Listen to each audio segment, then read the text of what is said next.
Welcome to another video on Empire and Puzzles.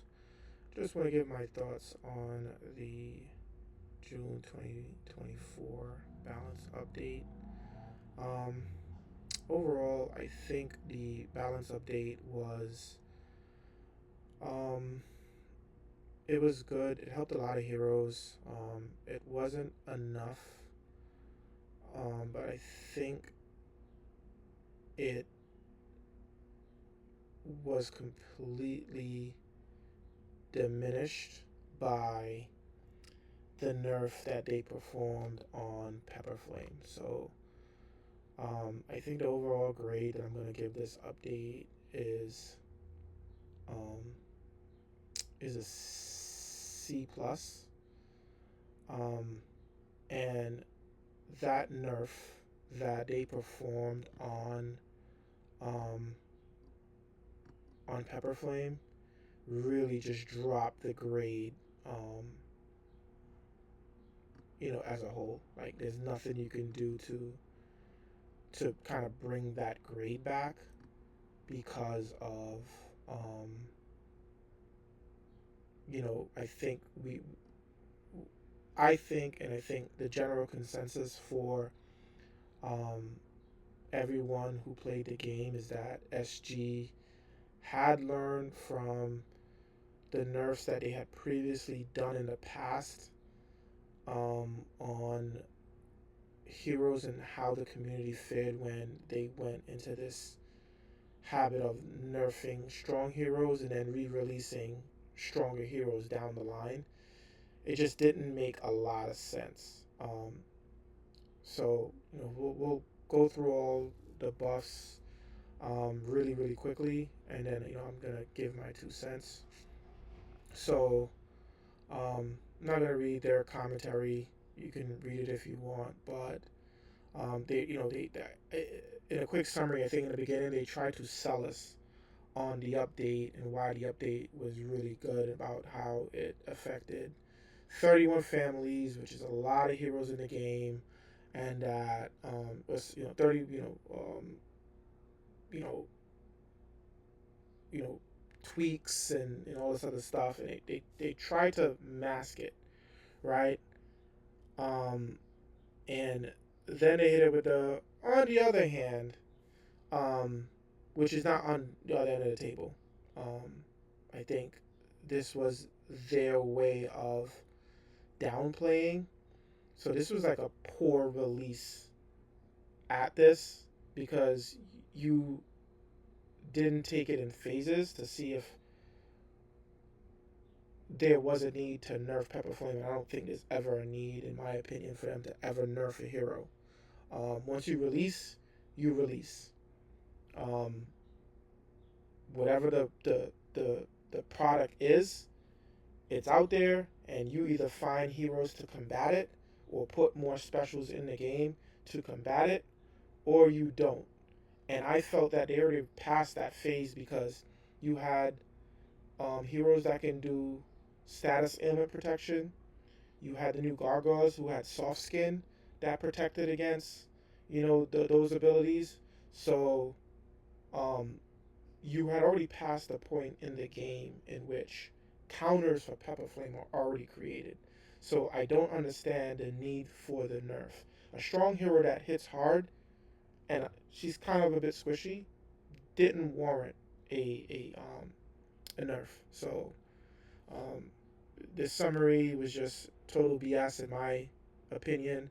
And the other part of needing to nerf the heroes that stack with each other, I said this in a previous video that um, the problem in this game is the duplicate heroes because heroes that work well with themselves always end up getting nerfed. Um, we saw that with Guardian Panther. Guardian Panther didn't need to be nerfed, but Guardian Panther mixed with Guardian Panther, literally, we've seen wipe out boards, by themselves, right? Um, because of when she was at that 68% elemental defense down. Um, Likewise with a bunch of heroes that pair well with themselves. You don't see it much with other heroes that, you could put two of them together and they don't really dominate and wipe teams out. Anytime you have that where you're going to wipe out a side or you're going to wipe out an entire team, they always start to look at a way to um, nerf those heroes. And I always say, like, anytime you guys start getting duplicates of those heroes and put them on the same team and run them, I think I've spoken to my buddy Justin Sage, Andrew, who's also the leader of DOS. Where we had discussed like teams, and I was like, yeah, I never want to run my Pepper Flames together, um, and I always wanted to run a Pepper Flame with Marjana. Then I run my other Pepper Flame with somebody else who can change the fence down, um, because I never want them to look at that statistic of, well, Pepper Flame has a high win percentage. And literally, when I was discussing a team strategy with Andrew, he was like, "Yeah, teams with two Pepper Flames is automatically a war team." And I go, "Yeah, but kind of don't want to rely on that, right? Because when you're making content for people to look at, most players that's outside of like maybe the top 25, top 20, they if they have Pepper Flame, they probably have like one, right? So they have one Pepper Flame, and they're looking for the content to like for team building strategies and what works well with what. So I never want to put my content out there to have two of the same, unless I just don't have enough resources to build um, two teams. And then sometimes I'm just lazy, I'm tired, and I'm just like, hey, I know, these two will work well together, and I'm just gonna sub it in and try to just wrap up my hits sometimes. But yeah, so I'm fine with what the intended nerf for the status ailment was going to be. The unintended nerf now is, well, Pepper Flame doesn't trigger Stalwalker and vice versa, even though they're different heroes. And those heroes should work well together, right? You should be able to run um, Pepper Flame, Stalwalker, like anybody that's on that list at the top that they nerf that ability by changing the defense down. You should be able to run all of those heroes on a war team and have their effects trickle and trickle and hit each other, right? And fire the other one off. It should only apply if the hero is the same hero. That's what I thought they did with this balance update. What they did was, well, Pepper Flame, let's take Pepper Flame and Stalwalker. Their abilities don't fire the secondary abilities of the other, which is, to me, kind of silly and stupid, right? Um, it's a different ability. The damage is different, right? It's not the same damage that's triggering, from the secondary effect.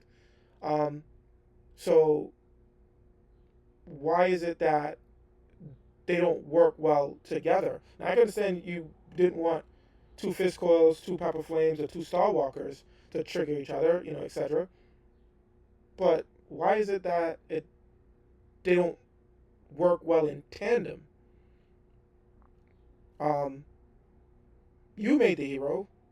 You guys should have tested and did all your due diligence. Like, the hero's already released. So now you balanced it where, okay, the thought and how you explain it is like, hey, these heroes, you know, we don't want them triggering each other. I mean, triggering a duplicate copy, right? But now none of them work in tandem together. That is a I'm not sure if this was fully thought out. Um, because I don't think anybody who plays Equalizer at the highest level, we've seen these bad teams with Tremor and these guys running around that just, they fire, two fast heroes and your team is either crippled or dead. So I don't think anybody from the top would complain about you balancing them, where most of the player base initially thought about this nerf to the special and secondary effects was that it only affected duplicates of the same hero, not different heroes that kind of had the same type of special, um, subsequently not working together anymore. Because my thought process, and I guess comment below if you thought the same thing, was that all right, I can still run like Pepper Flame and Starwalker together, or I could run Starwalker and Fizz Coil, Starwalker and Prophet in a team, and kind of wipe out like the entire board, right? So you run Starwalker and Fizz Coil and stack them, and annihilate the entire board, or you run Prophet and two Prophets and a Starwalker, and just have it take out one side of the board with one, and then take out another side of the board with the other one. Like strategies like that, because it still requires you getting lucky and with your resources and your money to get those heroes. Either being lucky and spending money to get the additional resources to.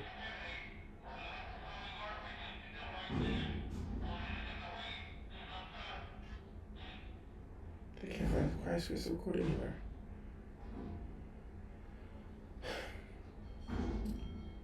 Being lucky with your resources to spend them on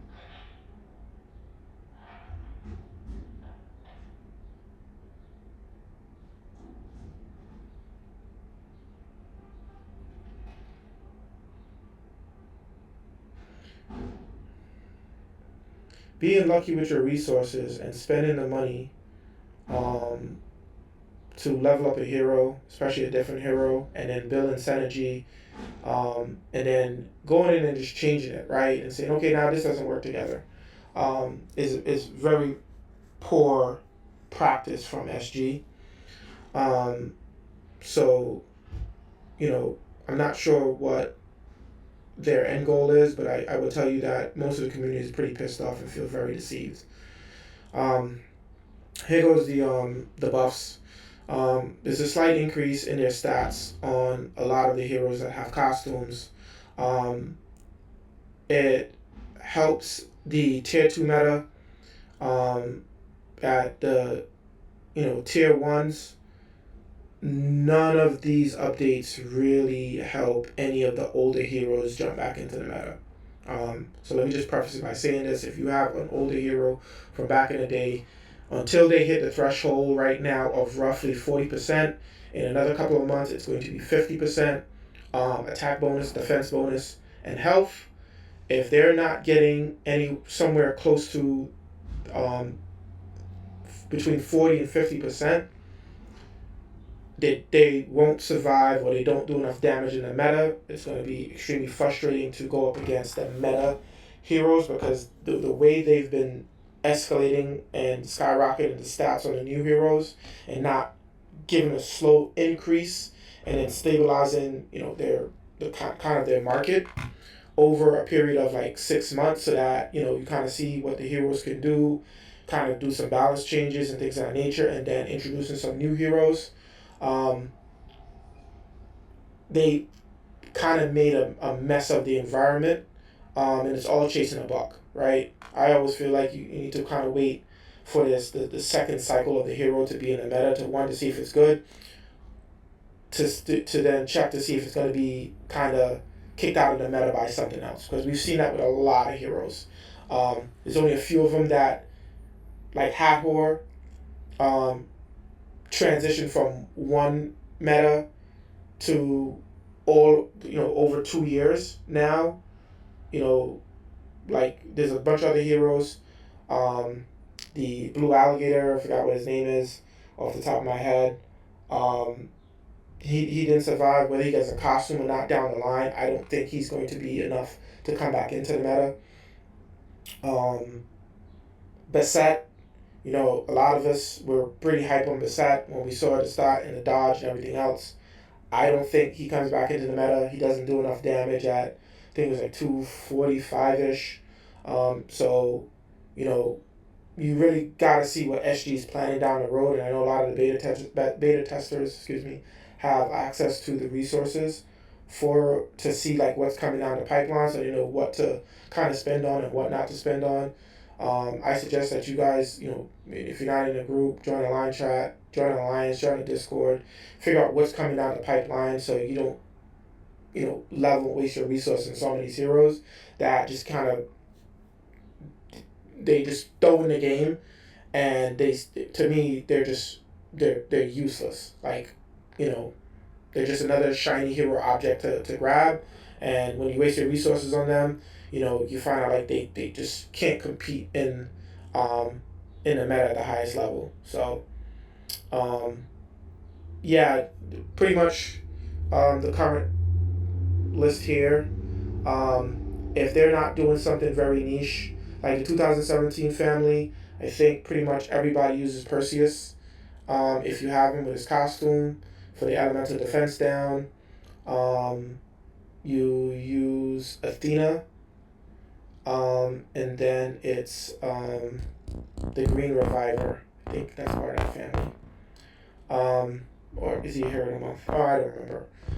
But that's the group that I think is really effective, because they also get that passive mana boost from their family bonus that gets them to go like much quicker. Um, and then the elemental link. So um, I think he still is really great as long as you don't run up against Hathor, because if Hathor fires first, you can't get your elemental defense down, so it kind of weakens that team. But outside of that, you know, none of these families. Atlantis, you know, a 10% increase on Atlantis heroes doesn't get them anywhere close to, I think the highest hero gets to about 1,300 in attack, and we're looking at 15 to 1,600 max stat heroes. So they need another 15% increase to be anywhere close to the current meta, just to be close and impactful in the meta where people can start to use some of those old heroes. I think for Atlantis, what they're scared about is uh, Costume Ariel becoming relevant again and making some of the newer heroes kind of irrelevant, because she pretty much does the same thing as Nautica, right? Except Nautica has that bonus buff with the damage for additional healing and boosted health. But Costume Ariel is really dope. A lot of people in the middle, lower metas that have her still use her. Use her with I think it's Krampus for their supports, and you know, it gives a lot of survivability, and then the mana generation buff, and you know, hopefully get their second tiles and then run their offense, and hopefully can win from there. So I think they're really scared about not, you know, that people that have her won't pull for other healers, because she'll have enough survivability to go back onto teams, and you know, that'll kind of cut into their revenue. So outside of that, you know, most of these other heroes are relevant. They've been kind of replaced by much more efficient heroes with passives, right? You also remember those passives are key for additional sources of damage and things of that nature. So I don't see anything from these other families that make them relevant, but you know, at least a little bit of stat buffs does help for those who are still using them. Of Valhalla. The specials from these heroes, and combined with their low stat numbers, because they're very, very, very, very low, and they have to scale based on tiles, they're kind of okay on defense, but they suck on, they really suck on offense. So you just gotta be very careful. I think Frigg is semi decent. I think she's in like the 1,200 or so range on her costume on defense, but not enough for you to replace with any of the newer heroes in the game at all. I think the middle meta is about to be a lot more competitive with this buff, because at level 85, for Frigg, like she can do some things and be kind of competitive in that area. But once you start going above 85, all these guys kind of fall off and fail in comparison. Underwild, I will never ever talk about the Underwild family. They're decent. Specials are decent. The family bonus stinks, and they need significant buffs to be in the meta. The family bonus needs to be much better than what the hell they have for it right now. So, if you're a new player coming to this game, skip the Underwild family. There's literally one hero in the entire Underwild family that you want, and that is Hilda. Outside of Hilda, I can't tell you any other hero that is in there that I can say I would go back and pull for. Yeah, I don't think there's any other hero that I can say I like Elizabeth. All the secondaries would be Elizabeth, Passport, and I think that is it. And I have a bunch of people in the Underwild family. So if you're a new player, season 4, you can skip that section right there. Don't even waste your money on something in there. Sun and Moon. Yeah, 1%. I think this needs to be about 3% to get their stats. And I think right now, because Hathor is running and holding them up on the tank position right now, with the Owl's ability to reduce Nautica's mana buff. Hathor has stepped into the role as the primary tank, and then she just got supplanted by, Dio-Chan. They're gonna slowly scale this one, which makes sense.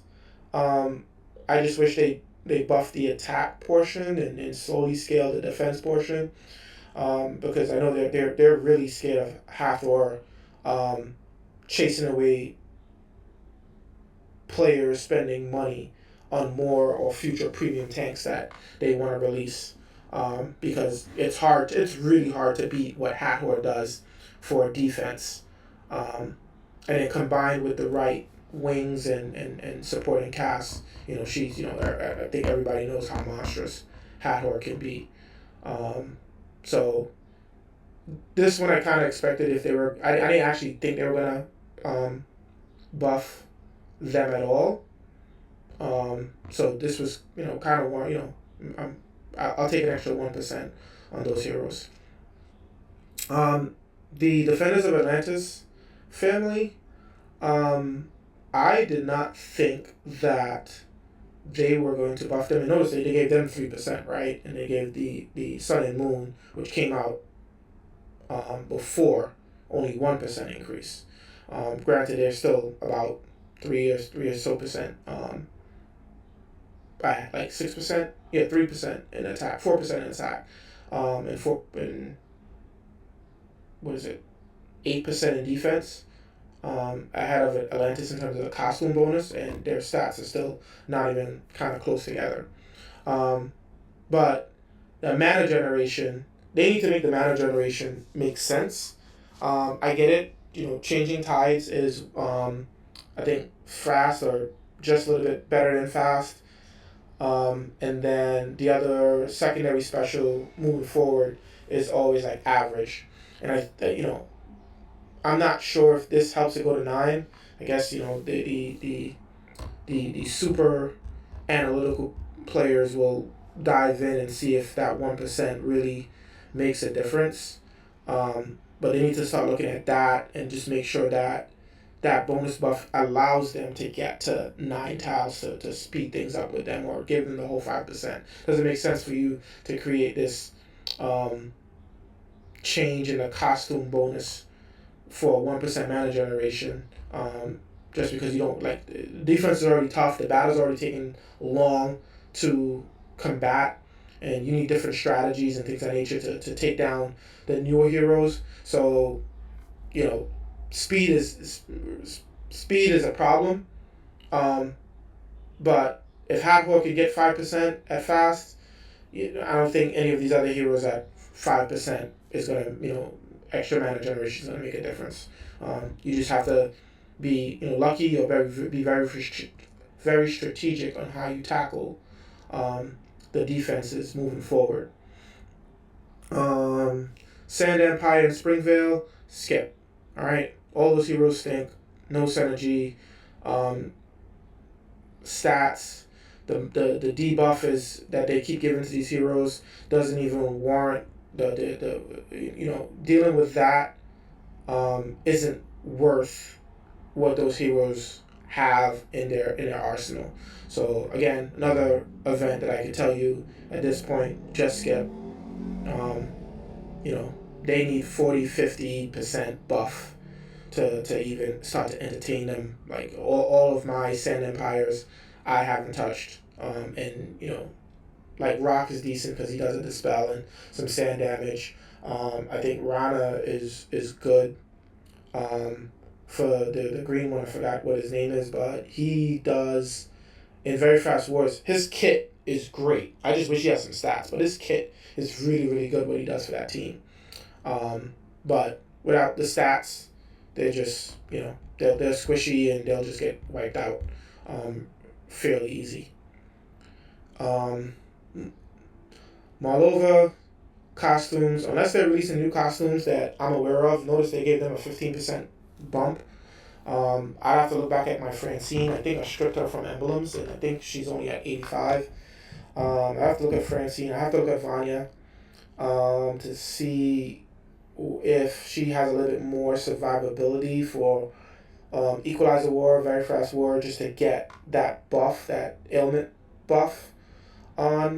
But with the Pepper Flame teams, it's going to be curious to see what kind of strategy that you're going to have to, people are going to run this next round of Equalizer Wars. But outside of that, Victor is still irrelevant. The Winter families, it's Mother North. Krampus gets a nice defensive buff. Makes him tank a little bit better. Kind of brings him back to some relevance. I've noticed he hasn't in a lot of war videos that I review and things of that nature now. So because his taunt was getting muscled down by Shao Jing, he would just attack that taunt and just literally break Krampus in half. And if he doesn't break him in half, he's literally hobbled and crying for help. So I think this will give him a little bit more survivability. To combat in the meta a little bit.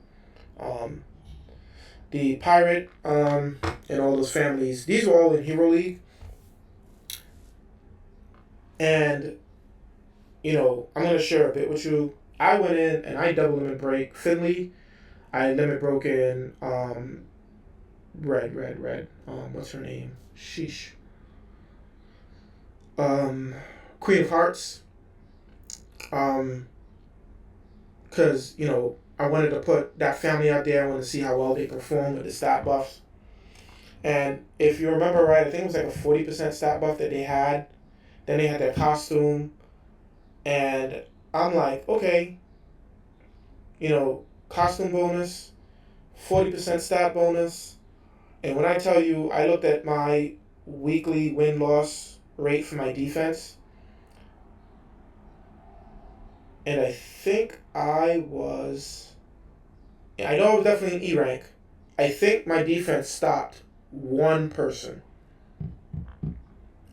And this is with those type of buffs. Because remember, they also don't have passives. All these little things that help that the defense be a little bit more annoying. And I was just like, man,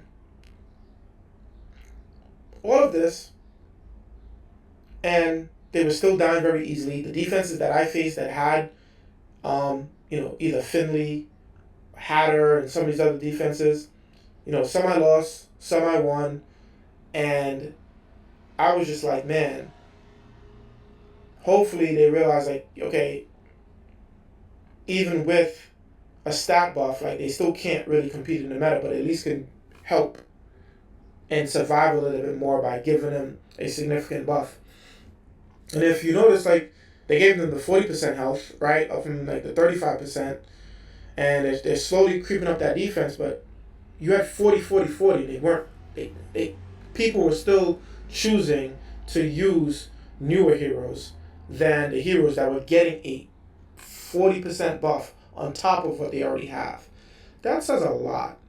Um, it says a lot about the power scaling for these heroes, and then you're giving you're putting them in the game. They're still hard to get, which doesn't make a lot of sense. And then you still have to level them and put so many resources in them just for them to be subpar. So, yeah, like as far as the top half of this balance sheet, it is a C grade for me. It could be a lot better.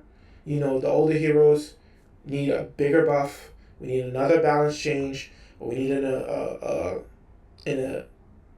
emergency balance update, and just tack on another 10% to what you have here.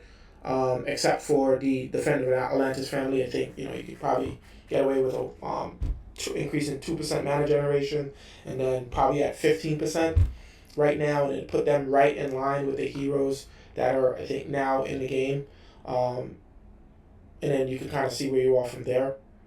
Everything else needs to be like 40% attack. Anything from 3 years ago needs to be 40 to 50%. The individuals, they're giving update stats to heroes that just released. I'm not exactly sure why. Vanya at 85 that I have, she seems fine. Again, I'm fine with buffs. Not sure why they're getting them. Don't think they need them. They just released. I don't see these heroes that often, which means a lot of the player base don't have them. Or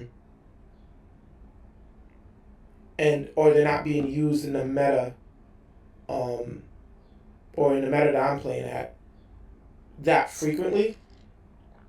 So I'm not exactly sure why they need a buff so early in their release. And we've got heroes that have been in the game that have never received buffs. But whatever. So these two heroes from the Goblin family got a buff. Excuse me, not from the bottom, that's on the Garrison Guard family, but it's on the Goblin banner. The Goblin family people. So let's piggyback to Pepper Flame here, right? So Grimsteel got a buff, right? A stat buff. Grimsteel is awesome. Grimsteel is probably one of the few slow heroes that I use in any type of war. I've been coming up against Scroll Beasts, and I've loved what I've seen on defense, and I have seen a few videos with him on offense. And a few of my, ex-Alliance mates and people that I talk to about the game have really loved Scroll Beast. So I'm starting to level him. I think I have a few copies of him, and I'm going to probably level my first. This is my next yellow on my level chart. And he is solid. I think you're going to see him in the very fast war meta. As soon as people have resources enough to level him up, he's really good. Gives himself enough survivability. Gives that wither. And then once you get that wither on, it's good. If you do not have an ability to grow and use the growth ability to counter the wither, you're going to eventually time out or lose, because Scroll Beast is going to wear you all the way down. We don't need enough damage, and that mega minion that he has is going to just devour your team. So look out for Scroll Beast, right? And then Fizzcoil gets a wither increase, no stat increase, and I don't know why, because Fizzcoil came out before Scroll Beast and Grimsteel, right? So why is it that Fizzcoil didn't get a buff? And then you don't put the Pepper Flame nerf here, right? With the changes, right? It's like, hey, this is changes. I don't need to know the buffs and the debuffs. Here are the changes. Put them all right here so we're aware of, like, okay, I want to see what heroes I have. Oh, I have this family. I want to go right here. I want to read all the changes to this family. They kind of crept it all the way down at the bottom, right? Because they knew it was going to have a negative impact on the reading of this document, right? That they published. So, um, Investigator family, again, recently released. It's a small percentage chance of people getting this hero. Guess what? Not a lot of people have these heroes. Most of the people that have these heroes, right now, they're just like any other new release of heroes that have a family bonus. You're trying to put them all together and see if they have synergy, right? We have 3 consecutive buffs for these heroes since they've been released, right? Stat buff, stat buff, stat buff, stat buff, right? Um, they couldn't have collected that much data on this investigator and whatever other family that's in these secret heroes. They couldn't have collected that much data. So why do they need to buff these heroes already? And I don't have any of them, right? And again, I'm all for the buffs because the people who've had to spend to chase these heroes, more power to you. But I'm not sure exactly why they needed these buffs because they're great heroes, right? It's just a matter of knowing how to use them, right? Their base design is the same around the board outside of the ability to give you the what's that ability called? Insanity, right? Outside of giving insanity, the cards are similar to something else in the game. So if you've been playing for a while, you kind of know what works and what doesn't work. So I don't get why they need to buff these heroes already, but they did. So more power to them. I hope people enjoy those buffs. Journey family. Um, hmm. So Erlang Shang, no stat boost, right? I don't know why. Older heroes, they can use the stat boost. Erlang Shang can use the stat boost. I don't think he needed a 25% increase to his special.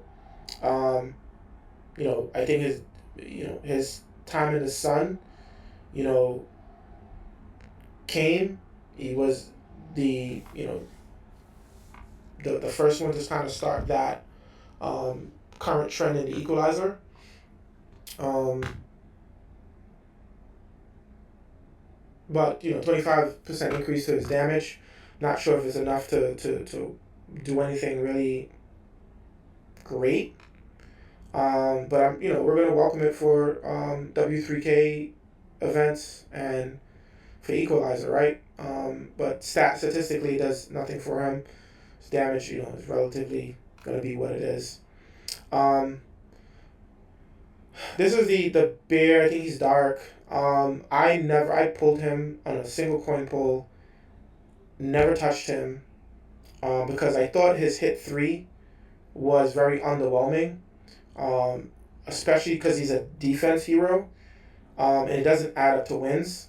And now that they moved it to all, I was like, man, great. I think I'm gonna put him on my leveling plan. And then I realized like he doesn't have that niche passive, right? The buff. Whenever time you receive a buff, you get 5% mana. That all of the Journey family heroes have, or the latest release ones. So I'm just like, man. Now you kind of don't know where he goes. Like, does he go to a tank? Does he go on the wings? You kind of would have to stick him next to somebody who would give him mana and some buffs and hope you get tiles into him and things of that nature. Hathor's ability and, things of that nature. I was like, I don't know. So I'm on the fence about him. But I think the buff to his card is an 8. Like, it's a great buff to the hero. Going from hit 3 to AoE, spreading all those attacks, everything being spread to AoE, mana generation down, and then the mana generation buff for the allies. Just don't run him against any of the owl. Is it the owls? Yeah, I think it's the owls family. And you'll be right. Nine-headed beast, 10% to his special. Waste of a time. I don't even know why they even put that in there. If it's not 200% increase, so that he can attack and actually do some significant damage, it's to me it's just that's that was they could have skipped that. Um, Defenders of Atlantis. Um, Galapago. Hmm. So he's been completely. If it's the right hero, I think Galapago is the one that destroys all the minions. Um, Future proof in the meta. Galapago is not going to do anything. And if he's fortunate enough to get a costume, what they need to figure out is if they're going to release an ability and a passive to do 4 times damage to minions. So the special would end up doing just about 1200% damage if the hero has a minion. So you can destroy the minion and do some significant amount of damage to the hero. Outside of doing that, I'm not sure if they're going to be able to survive the W3K costume meta that's coming. Because if you can't destroy the minions off of um, the W3K heroes, good luck when people start pairing the W3K heroes with Water Pipe in very fast wars and getting those minions on, and then getting um, Water Pipe's minions on behind those minions. None of them could be easily destroyed. And so with 2, 3, 4 additional heroes from that family with the ability to have his minions and just mana cutting you, you're going to be extremely frustrated, and you're going to remember that I said, like, they need to figure out how they're going to combat this new age of um, minions that they're creating. Um, maybe we might start seeing Mega Fiends to remove all the minions and then block all the minions from being casted or something to that effect. But yeah, they're gonna have to figure that out. LaSalle, I think that hero stinks. Um, um, yeah, that's all I'm gonna say about that. Um, Thalassa, 50% boost in health is nothing significant. Um, Seto, 30% increase to damage.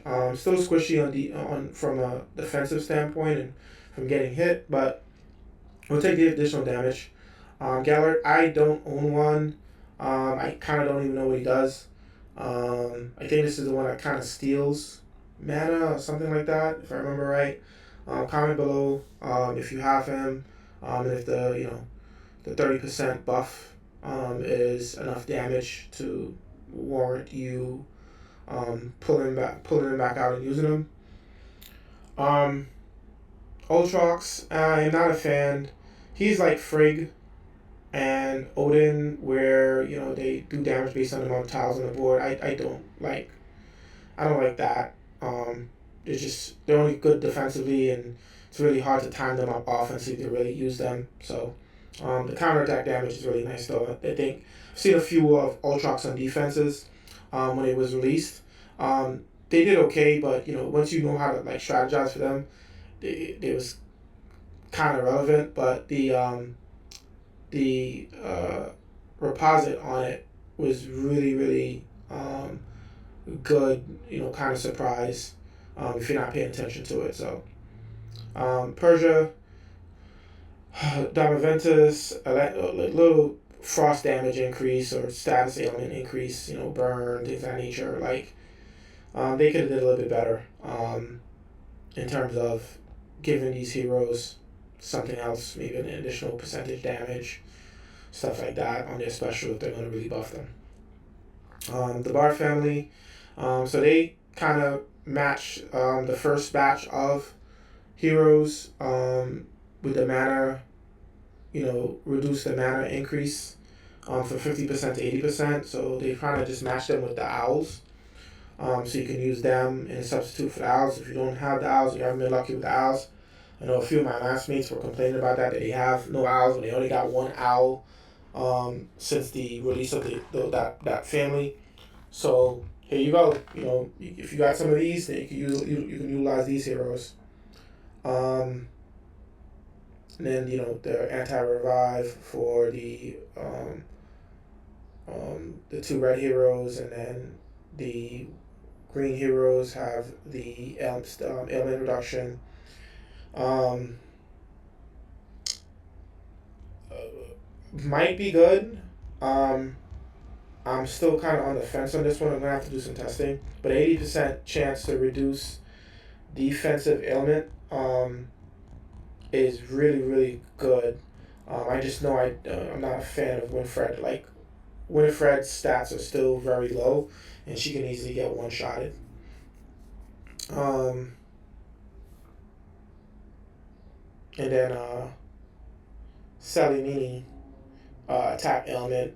She's just for that red from the Calvera family, the one with all the whiskers, looking like what's like from Pirates of the Caribbean, with the beard, that was running the meta last summer. Um, but outside of that, I don't see a lot of heroes with a tap down as much anymore. And you always want to kind of cure those status ailments and get them off so that your team can do the optimized damage. So hero them off, another 20-30% stat boost to these heroes. Hell still has a place in the meta. Very fast wars, and in some cases you can use her to freeze for the status ailments. Gravemaker still hot garbage. You can strip at this point. He's never coming back into the meta whatsoever. If you pull him in this late of the game, save your resources, park him. It's not good. Raphael, I don't think is good. His speed is abysmal. Not worth it. Eldrair, same thing. While he reflects status effect damage, he has a niche ability against what was that, the season 5, the Sun and Moon family heroes, where their passive would always trigger some kind of like additional damage. But outside of that, it's not worth your resources. This hero, I don't remember what this hero does. I know it's a snipe hero and it's dark. I just don't remember if he has any other applicable uses. I don't think so. So, another skip. And I don't know who Scar Grimoire is. Comment below, because I don't think I've seen that name at all. If it's a hero of the month, I think I have all of them for the past 3 years. So I don't, but I just don't remember the name. I definitely know I didn't level it if I do. So, adjustments. So yeah, we talked about this, and of course, Pepper Flame's nerf. So my only gripe with Pepper Flame nerf is if you've already countered one of the biggest strengths was stacking them together, or stacking them with one of the heroes that has the same ability to get it to trigger off and get her additional damage. Why did you nerf? Like, why nerf the hero? Like, what sense does that make? Like, I don't understand why they felt the need to nerf the hero if you've already kind of balanced out, that other part. I don't get it. I don't get it. They're going to have to give us a better explanation on this. And then on top of that, because you balance all these heroes, you need to give everybody an Aether reset token, right? Anytime you want to go through this, just think, hey, we have to compensate the players with an Aether reset token for each one of the heroes that we affect, that we negatively affect, based on how many heroes the person has leveled. So for me, I've got 2 peppers. Let me scroll back up to the top of this list. Oh, no, they're right here, right? I've got 2 peppers, I don't have Prophet. I have two Star Walkers, Erlang Shen, Grim Steel. I don't have Fist Coil, right? And who's Boost? Boost is the 3-star? I'm not sure if I leveled the 3-star. Nonetheless, so they owe me one for each, right? Because now you don't level, like I try not to level multiple of the heroes sometimes unless they're really good, unless they have really good tandems, right? And now you've kind of crippled that because before, and I told my alliance mates this, like I don't like running the same hero on the same team, right? I was using Pepper Flame with Marjana, right? I was using Starwalker with Costume Morel, Starwalker with Finley, right? That was triggering his abilities because, I'm just trying to find heroes that have kind of the same speeds, do the same thing, that can help trigger that ability, and then, kind of bring in some punishers to finish off the weekend defenses after, the hits, the damage, the effect kicks off, and then just kind of, go for game kind of that way. And, you make this change, and to me, like, you've already introduced it to the game. It's been in the game for a while, right? All of a sudden, you want to change these heroes. Well, you know what? You're changing them because Equalizer has gotten stale, right? People aren't changing Equalizer. This is the strategy the Erlang Shen strategy just kept on growing with these other heroes. They're doing the same thing, right? But now what?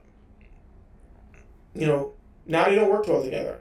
Well, maybe players wouldn't have spent their money chasing some of these other heroes that do similar things if they can't stack them together. Like, everything that you do has a consequence, has an action on whether or not people use their resources to get the heroes.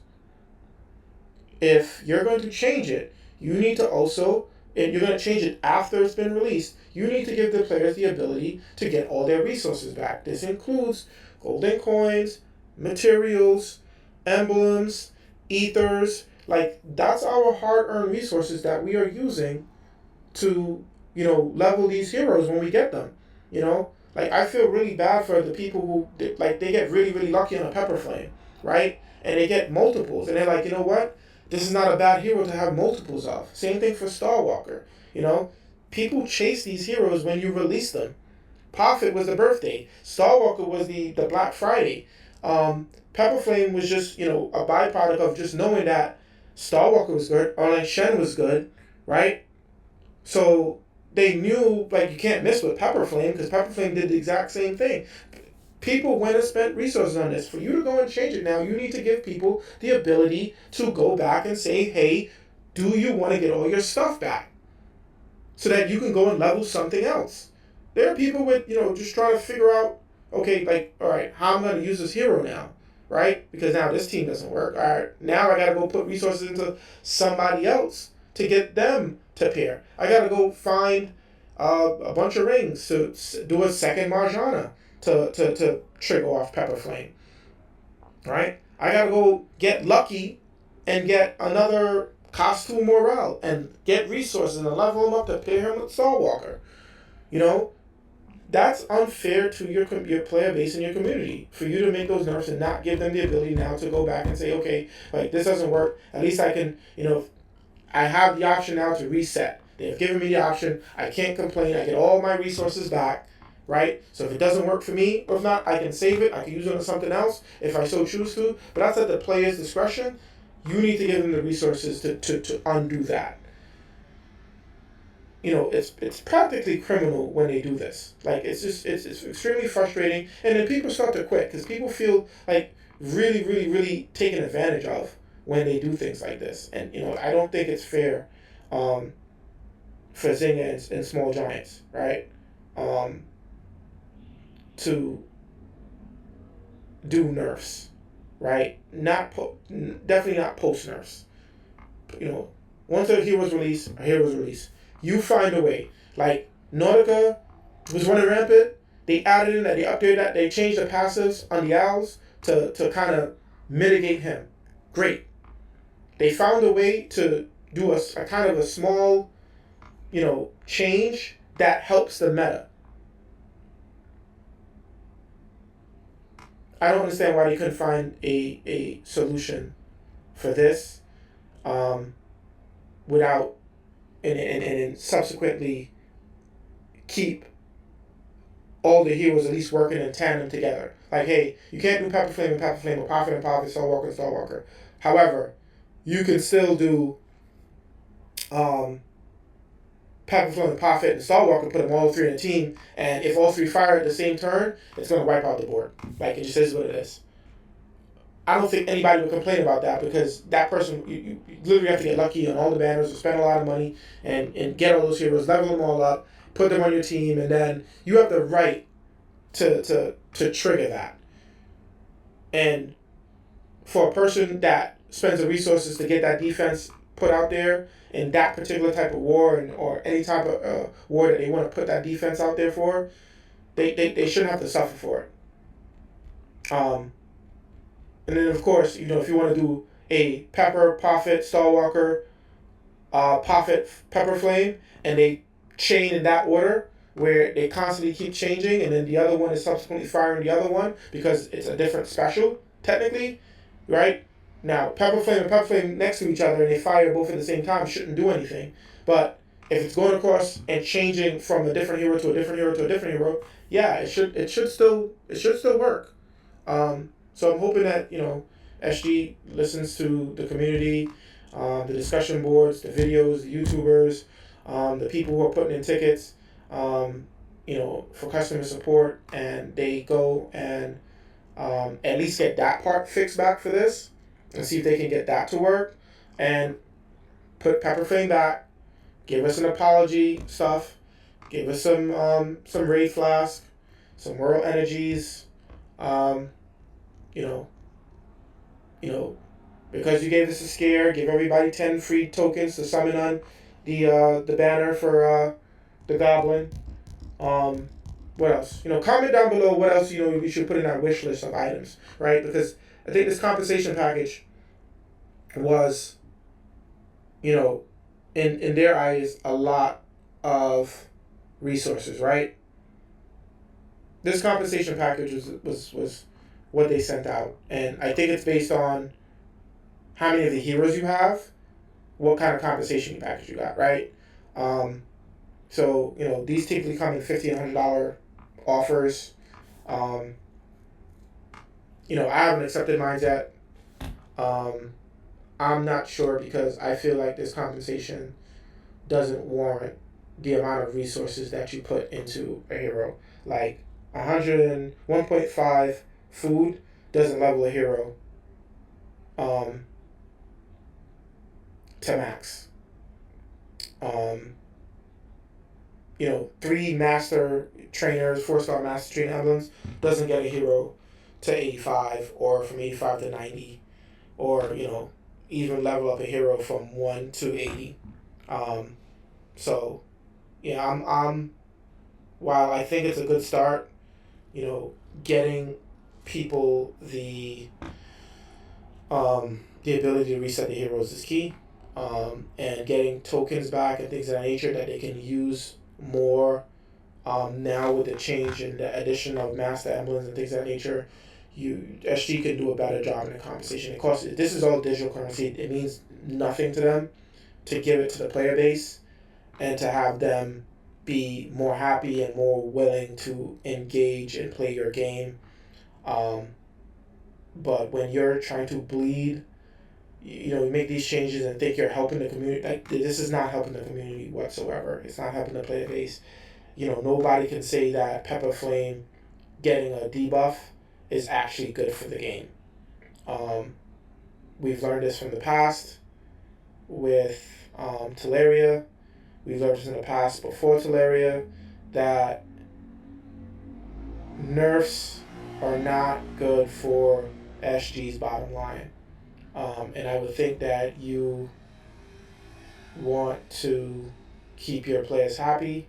And I think for the most part, you've been adding in and doing a lot of power spikes.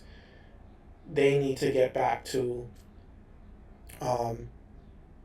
stabilizing the game, keeping the players happy, um, introducing new things to keep, you know, players engaged, um, so that we want to continue to play the game, and we also feel like the game isn't gonna, you know, just drop out from under our feet. So that's my thoughts. Um, Let me know what you think in your comments. If you agree, if you disagree, if you felt the nerf is was warranted, if you felt that it's unwarranted, um, let's start a discussion. Let's give the community enough information to kick back to just flood the forums. You know, flood the forums as much as possible so that we can get SG to do a much better job in these situations. All right. Thanks for watching, and see you in the next one.